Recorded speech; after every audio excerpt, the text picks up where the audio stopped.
Na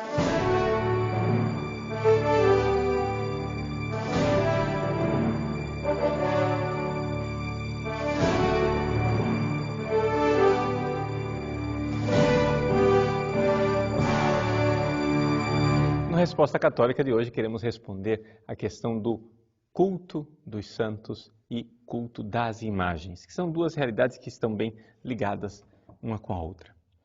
Bom, a pergunta é a seguinte: nós podemos ou não podemos cultuar pessoas e imagens? Aqui, para a gente entender isso, nós precisamos entender logo desde o início o que é um ícone e o que é um ídolo. Todos os dois são imagens, mas são duas coisas completamente diferentes. Ou seja, um ídolo é uma criatura que eu pego e coloco no lugar de Deus. Então, isso é um ídolo. É uma imagem onde que eu tirei o Deus verdadeiro de lado e coloquei um Deus falso no seu lugar. Isso, evidentemente, é proibido pelo primeiro mandamento. Somente Deus é Deus. Somente Deus é Deus, e é por isso que no primeiro mandamento se proíbe fazer imagens. Ou seja, imagens que sejam ídolo. Veja que essa palavra eidolon, em grego, quer dizer exatamente isso, imagem. Só que existe uma outra palavra grega para dizer também imagem, que é o ícone, eikon, que é uma coisa diferente. Ou seja, o ícone é quando eu pego aquela criatura, que foi uma pintura feita por mão humana, uma estátua feita por mão humana, mas eu uso aquela realidade não como um Deus no lugar de Deus, mas como uma janela, uma verdadeira janela que me abre para Deus e que me leva a Deus. Então, se eu tenho diante dos olhos claramente a diferença entre ídolo e ícone, eu vou entender então que uma coisa é proibida e a outra é permitida. Os protestantes radicalizam as coisas dizendo assim: mas então vamos cortar o mal pela raiz e vamos parar de fazer qualquer tipo de imagem. Só que, deixa eu ajudar você espiritualmente, meu irmão. Isso não resolve o problema.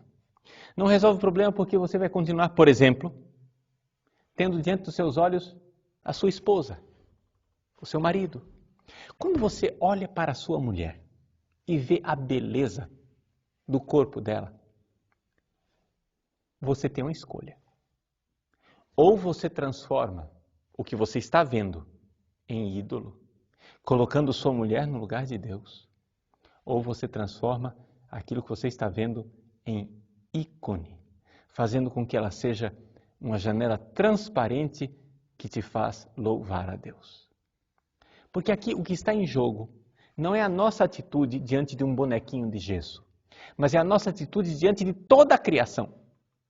Aqui que está o problema.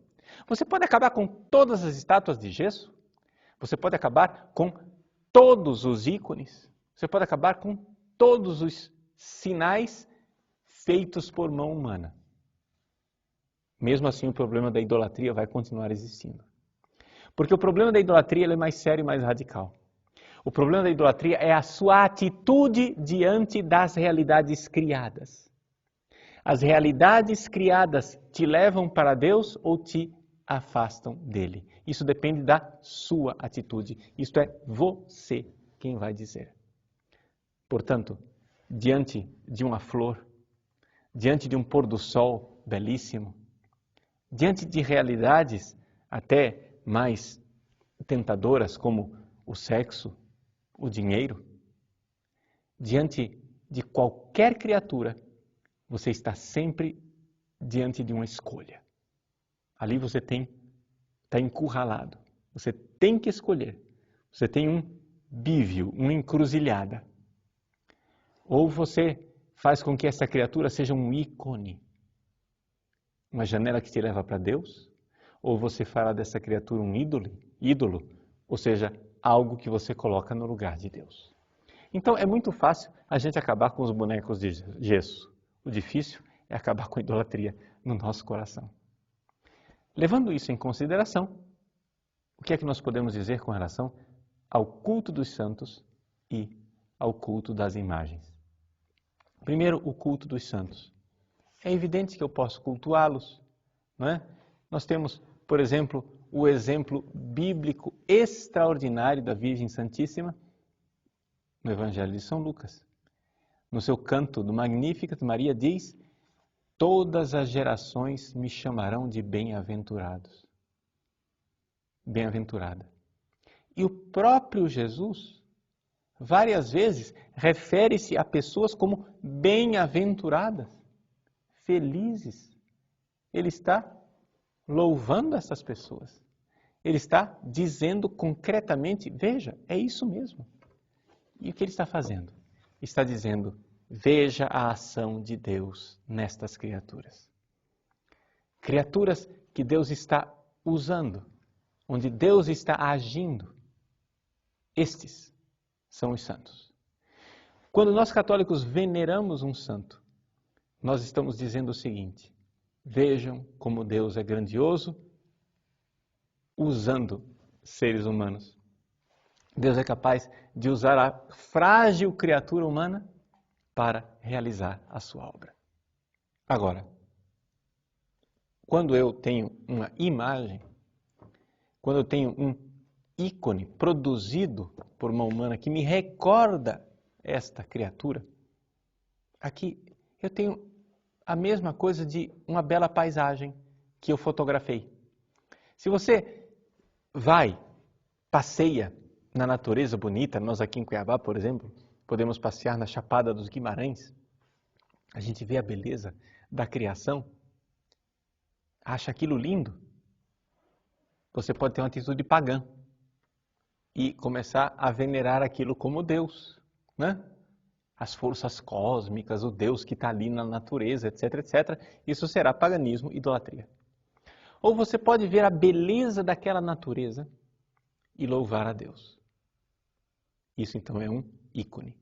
Agora, se você vai e tira uma foto para se recordar daquele momento de louvor intenso que você teve lá na Chapada dos Guimarães, e todas as vezes que você vê aquela foto, você vê a beleza da criação e louva a Deus por isso.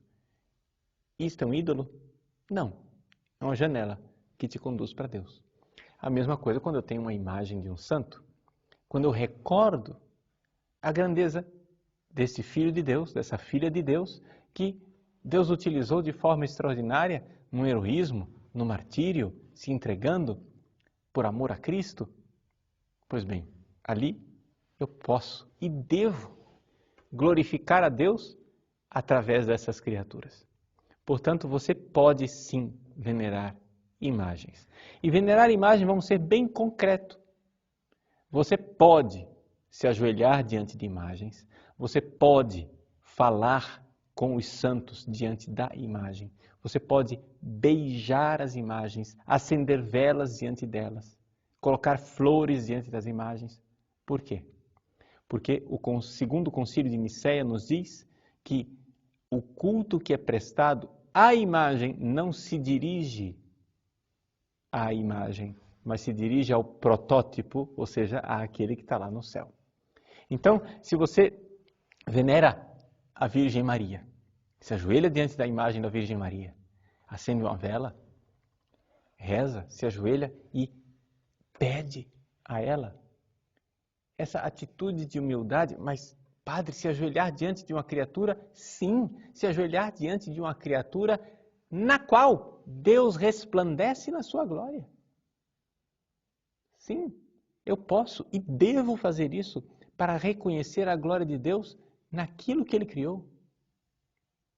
Eu posso me ajoelhar diante de uma imagem sabendo que eu estou me ajoelhando diante da Virgem Maria, que está junto de Deus no céu. Agora, ao me ajoelhar diante da Virgem Maria, eu estou cometendo uma idolatria? Depende. Se você a trata como um ídolo, colocando no lugar de Deus, é idolatria. Mas se você faz dela uma janela que te conduz para Deus, então é simplesmente o mistério do ícone. Uma janela que nos conduz para o culto e o louvor a Deus numa glória eterna, que a Ele pertence.